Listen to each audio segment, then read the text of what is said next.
तोर गाँव आया हवो तोर गाँव आया होना तोर से मिले बार गोरी तोर गाँव आया हवो तोर से मिले बार गोरी तोर गाँव आया हवो। तय कर ले दिल के बात तय आजा मोरे पास तय कर ले दिल के बात तय आजा मोरे पास मुझसे मिले पर राजा तय आई जब खास मुझसे मिले पर राजा तय आई जब खास।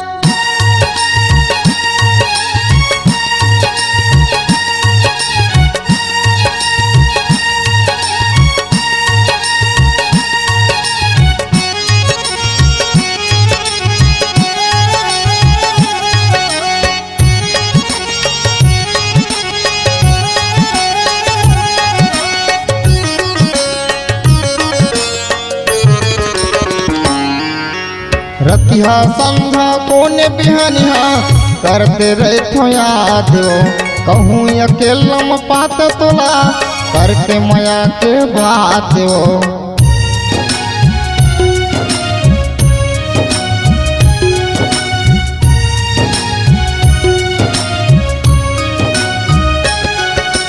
रतिहा संधा कोने बिहानिहा करते रहे याद हो कहूँ अकेलम पात तोला करते माया के बात हो।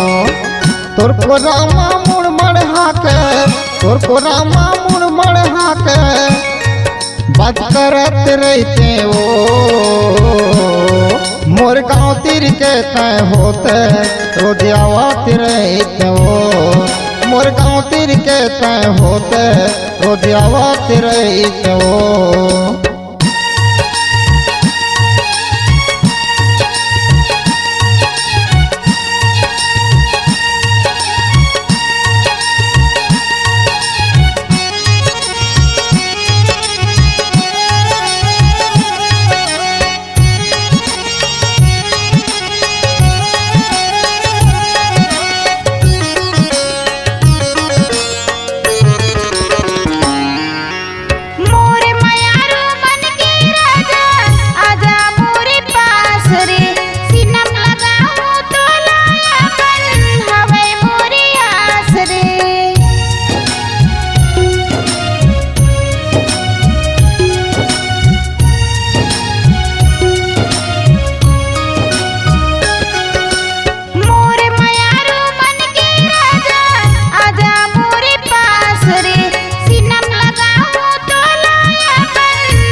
तोर गाँव आया होना तोर से मिले बार गोरी तोर गाँव आया हवो तोर से मिले बार गोरी तोर गाँव आया हवो।